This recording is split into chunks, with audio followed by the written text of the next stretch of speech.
Hello, I'm Gabby Turner and welcome to this mini-series in which I'm talking about how each of the air signs, and then respectively the air houses, represent an aspect of cognitive function that is necessary and integrated with a need to socialize. So those are two things. People talk about with the air signs a lot, the social aspect of it.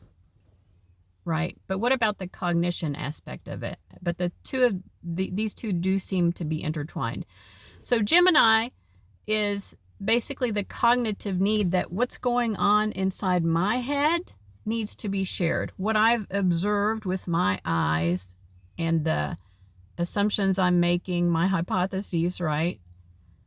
They need to be shared. And this could be on a simple level of, Gemini has to do with our neighborhood. So let's say we go talk to our neighbor. What's the cognitive impulse to talk to our neighbor? Because our brain is doing a lot, but we need to share that information with another brain, basically, right? Cognitive function. It has to be shared, one brain to another, within an area, so that people in this area, in this place that they share, this locality that they share, they know what's going on, right? Like they can keep in the know. What's going on in the neighborhood? That's Gemini, but I mean, it's not just about the neighborhood, but, Gemini wants to communicate.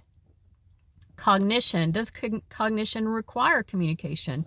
According to the sign of Gemini, it seems like it needs it. Maybe we don't have to communicate every thought that we have. That would be a bit much. We've probably met some Geminis before who seem like they're hell-bent on doing that. But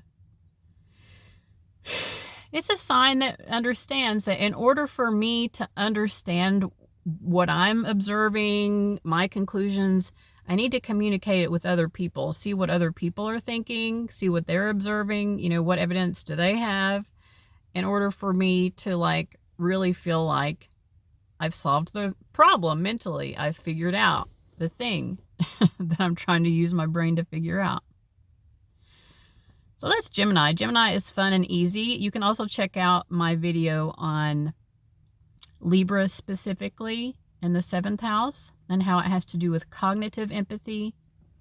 And then the Aquarius video on cognition and about how it's like the desire to create a sort of system or a super intelligence by linking our brain power with a large net of other brain powers who are interested in the same goal that we are in.